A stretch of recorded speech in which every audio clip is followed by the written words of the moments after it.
Kita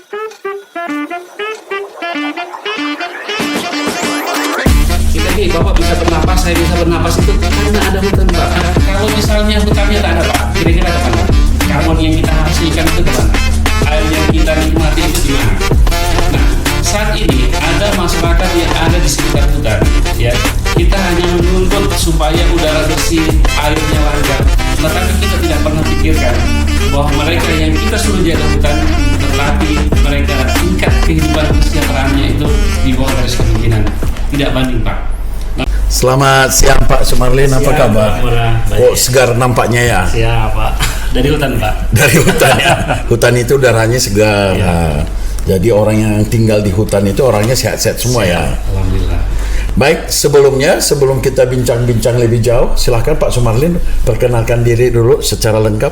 Baik, terima kasih. Perkenalkan, saya Sumarlin Utia Rahman, peserta pelatihan kepemimpinan administrator Angkatan 7 tahun 2024. Saya saat ini menjabat selaku Kepala Kesatuan Pengelolaan Hutan Wilayah Sekadau di Kabupaten Sekadau, Dinas Lingkungan Hidup Provinsi Kalimantan Barat. Terima kasih. Di UPT ya? UPT Pak. UPT-nya Kabupaten Sekadau. Dia mewilayahi 2 kabupaten. Antara lain? Ada 4 kecamatan di Sekadau, kemudian 2 kecamatan di Sanggau. Oh, masuk 2 kabupaten ya? Siap. Oke, terima kasih perkenalannya. Nah, di dalam tugas-tugas kita selama mengikuti pelatihan kepemimpinan administrator, salah satu tugas akhir adalah menyusun rancangan aksi perubahan yang sudah Pak Sumarlin pertanggungjawabkan di bulan yang lalu, dan sekarang sudah sampai kepada tahap implementasi. Namun sebelumnya coba kami minta dulu Pak Sumarlin boleh cerita terhadap kira-kira masalah apa yang ada di UPT-nya sehingga mengangkat suatu tema ataupun isu strategis yang merupakan gagasan daripada Pak Sumarlin. Silahkan dulu. Oke, baik, terima kasih Pak. Jadi begini Pak, saya mau cerita dulu bagaimana kemudian apa yang menjadi aksi perubahan ini saya angkat. Jadi yang pertama, ketika Bapak, saya, dan mungkin kawan-kawan semuanya bangun tidur, itu membuka keran ada air ngalir. Kemudian kita keluar, kita bisa menghirup udara yang segar. Kemudian mungkin kita terbebas dari banjir pada masanya atau tidak mengalami bencana-bencana lainnya. Nah, ketika kita tidak mengalami itu, mungkin itu sesuatu yang biasa. Tetapi ketika kita mengalaminya, baru kemudian kita berpikir apa yang menjadi penyebabnya. Nah, untuk diketahui Pak, bahwa hutan yang saat ini ada di Kalimantan Barat itu 8 juta hektar. Nah, untuk kita ketahui bersama Pak ya, untuk menjadi pengetahuan bersama, itu satu pohon itu bisa menghasilkan 118 kg per tahun. Harga 1 kg oksigen itu 700.000 Pak. Coba bayangkan kalikan dengan 100 hektar. Itu ada kurang lebih 123 miliar oksigen yang dihasilkan dari 100 hektar hutan. Ya. Kemudian dia mampu menyerap karbon 22 kg per tahun. Kita itu bisa menghasilkan, mobil Bapak itu menghasilkan 4.600 kg karbon. Motor itu sekitar kurang lebih 113 kg karbon per hari. Ya. Nah, kalau misalnya hutannya tak ada Pak, kira-kira kemana? Karbon yang kita hasilkan itu kemana? Air yang kita nikmati itu di mana? Nah, saat ini ada masyarakat yang ada di sekitar hutan, ya. Kita hanya menuntut supaya udara bersih, airnya lancar, tetapi kita tidak pernah pikirkan bahwa mereka yang kita suruh jaga hutan, tetapi mereka tingkat kehidupan kesejahteraannya itu di bawah garis kemiskinan. Tidak banding Pak. Nah, oleh sebab itu saat ini memang kita banyak mengalami masalah, ada kebakaran lahan, ada penyerobotan, kemudian ada perburuan satwa, banjir, tanah longsor dan lain sebagainya. Itu betul ditangani. Tapi yang harus ditangani adalah bagaimana kemudian mensejahterakan masyarakat yang ada di sekitar hutan, ya. Karena mereka lah penjaga hutan terbaik. Gimana caranya? Itulah yang kemudian saya anggap. Saya beranggapan bahwa seluruh masalah yang kita hadapi tadi itu Pak, itu tanah longsor, kemudian lahan kritis, banjir, segala macam itu adalah akibat Pak. Akibat dari hutan yang rusak. Gimana supaya hutan tidak rusak Pak? Masyarakat yang ada di sekitar hutan itu, mereka adalah penjaga hutan terbaik. Gimana mereka bisa menjadi penjaga hutan terbaik? sejahterakan mereka. Nah, saat ini mereka oleh negara diberikan hak kelola untuk kawasan hutan itu sendiri, tapi kebingungan. Hak kelola ini yang diberikan pemerintah dengan tujuan untuk peningkatan kesejahteraan mereka melalui skema perhutanan sosial. Ada 5 Pak. Ada hutan desa, ada hutan kemasyarakatan, ada hutan rakyat, ada kemitraan kehutanan, ada hutan adat. Saat ini Pak, ada 600.000 hektar yang sudah diberikan ke masyarakat melalui 245 perizinan. Izinnya diberikan, tidak diikuti dengan pendanaan. Bingung, dikasih kawasan, dikasih areal, tidak tahu mau ngapain. Akhirnya kegiatan ilegal-ilegal itu masih terus berjalan. Nah, oleh sebab itu, yang mau saya angkat adalah bagaimana izin yang sudah mereka miliki ini kemudian dikelola. Ada hasil yang mereka dapatkan yang kira-kira berkontribusi untuk kehidupan mereka itu tanpa harus merusak hutan. Makanya saya angkat adalah masalah utamanya itu adalah belum optimalnya pengelolaan perhutanan sosial, karena negara tidak yang mana perhutanan sosial ini adalah ditujukan kepada masyarakat yang berhak ini. Ada hutan desanya, ada hutan kemasyarakatannya, ada hutan adat, kira-kira seperti itu. Nah, untuk terobosannya apa yang harus kita lakukan sehingga hutan sosial ini dapat dimanfaatkan oleh masyarakat? Nah, itu yang menjadi masalah, karena ternyata Pak, ketika izin itu diberikan tidak diikuti dengan anggaran. Nah, oleh sebab itu, tetapi kan kita tidak, kalau di Jawa barangkali mungkin karena di sana kehidupannya sudah bagus, nah sehingga tanpa diberikan anggaran oleh pemerintah, mereka sudah bisa berinisiatif untuk kemudian mengelola kawasannya. Tapi kalau kita Pak, untuk di wilayah Kalimantan Barat dengan topografi dan geografis yang sangat sulit, itu belum bisa sampai ke sana. Nah, oleh sebab itu hal yang paling mudah adalah kita berkolaborasi. Kita jangan memandang ego sektoral. Semuanya harus kita rangkul. Pemerintah pusatnya, pemerintah provinsinya, pemerintah kabupatennya, kemudian pelaku usaha. Yang di sana itu ada dana CSR. Ya, kita tidak mengadakan sesuatu yang tidak ada menjadi ada. Ini sesuatu yang sudah ada, tinggal kita alihkan. Sebagian dana CSR itu arahkan untuk pengelolaan perhutanan sosial. Oke, saya potong. Sudah saya paham. Sekarang kan cita-cita Pak Sumarlin bagaimana untuk meningkatkan kesejahteraan masyarakat melalui fungsi hutan sosial tadi ya. Nah, ini sudah. Kira-kira program yang sudah Pak Sumarlin susun di milestone-nya apa saja sehingga ini bisa terjawab? Oke, di milestone saya itu ada 5 ya, yaitu membangun kesepahaman dengan pimpinan. Di jangka pendek ya? Itu sudah oke. Kemudian yang kedua itu pembentukan tim efektif, itu juga sudah oke. Nah, kemudian yang berikut ini adalah meyakinkan para pihak untuk kemudian mau berkontribusi menjadi pendamping perhutanan sosial. Nah, yang menjadi hal agak berbeda dari aksi perubahan kami, kalau misalnya yang mau diajak ini tidak mau Pak, nggak jadi barang ini.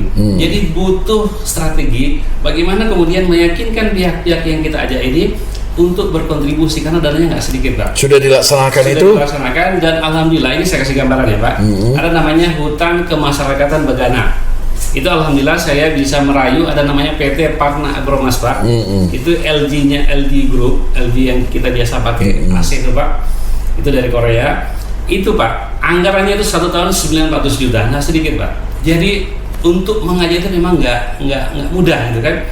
Nah dia sudah dia akan mendampingi HKM Begana selama 5 tahun ke depan. 5 tahun ke depan. Artinya ada 4,5 miliar yang mereka akan alokasikan untuk mendampingi perhutanan sosial. Mereka sudah menerima ini tawaran? Sudah, mereka sudah mulai masuk di peningkatan kapasitas kelembagaan. Kemudian tidak cukup di situ Pak. Saya juga menggandeng seperti yang saya sampaikan tadi, tidak hanya satu pihak ya, pihak-pihak lain juga kita gandeng. Ada juga namanya Pusat Informasi Lingkungan Indonesia. Kemudian ada juga BPSKL. Kemarin alhamdulillah di bulan Agustus sudah tereksekusi 32 pasang babi yang sudah mereka pelihara. Nah, pakannya dari mana Pak? Dari hutan Pak. Nah, artinya apa? Mereka merasakan bahwa saya ini pelihara babi ini baru sekian gitu kan. Nah, kalau hutan itu rusak, pakannya terputus. Iya. Nah, itu tuh konsep membangunnya seperti itu. Nah, kemudian saya juga menggandeng ada namanya BPDAS, Balai Pengelolaan Daerah dan Sungai, melakukan pendekatan terus di areal itu. Walaupun namanya hutan, ada juga yang kritis Pak, ada yang kosong. Nah itu coba kita bujuk mereka, kita dekati, alhamdulillah dapat 120 hektar Pak. Yang ditanam itu apa? Apa yang diinginkan oleh masyarakat, apa yang dimau. Sudah dikerjakan? Sudah di penandaan batas. Oh ya. Sudah sosialisasi penandaan batas. Nah ketika yang ditanam itu jengkol, petai, durian, itu kan menghasilkan Pak. Ketika itu ditanam dan itu menghasilkan, dengan sendirinya Pak, mereka jaga hutannya. Kenapa? Hutan yang mereka jaga itu memberikan kontribusi secara ekonomi. Jadi kalau ada yang merusak, mereka lah yang tampil ke depan.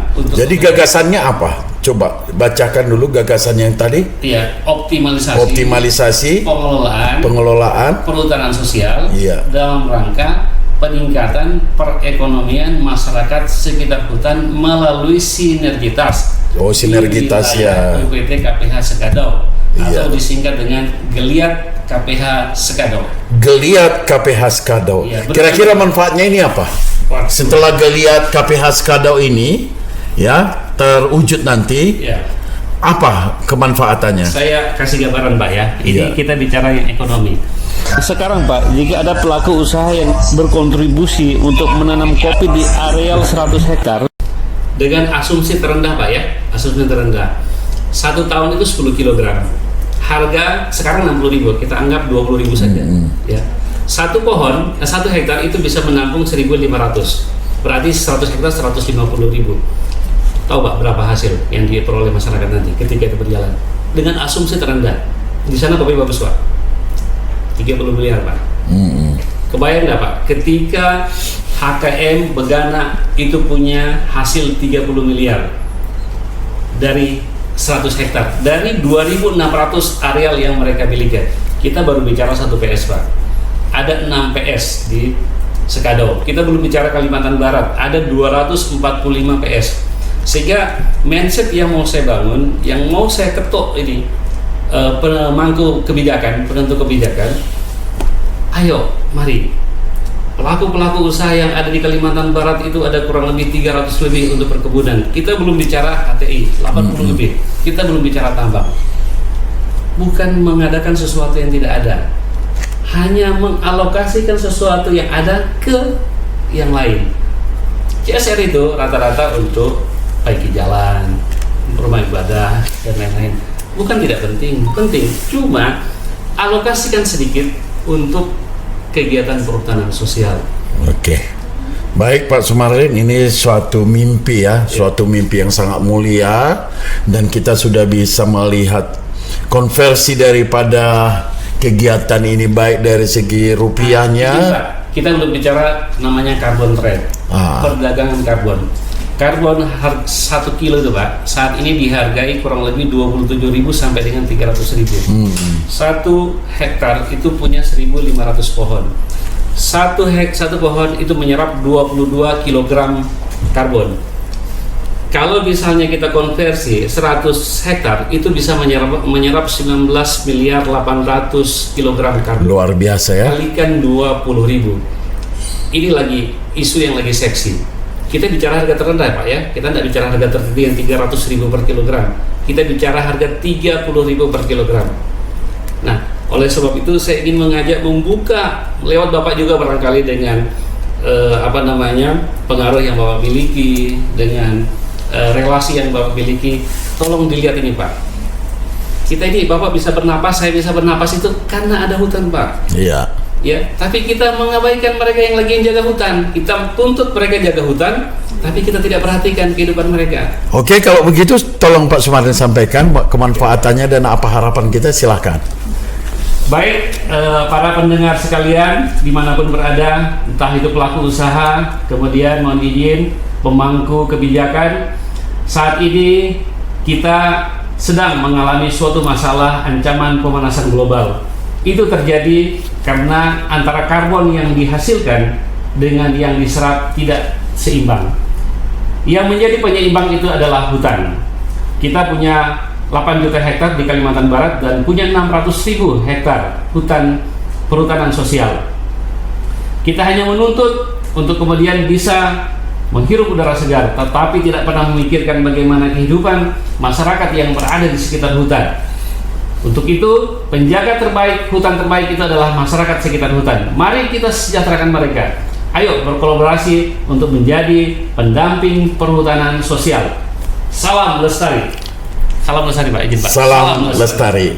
Geliat KPH Skado. Terima kasih Pak Sumarlin, bincang-bincang kita sangat bernas. Mudah-mudahan ini nanti tetap bisa ditindaklanjuti ya sampai milestone-nya di jangka menengah dan jangka panjangnya, sehingga mimpi mulia ini dapat kita wujudkan sebagai sumbangsih kita, bakti kita kepada bangsa dan negeri ini. Terutama Pak Sumarlin sebagai peserta PKA boleh mempersembahkan ini sebagai karya nyata. Mumpung Tuhan masih memberikan nyawa. Salam sukses. Salam sukses. Salam lestari Pak. Salam lestari. Lagi, Pak. Salam lestari. Salam lestari.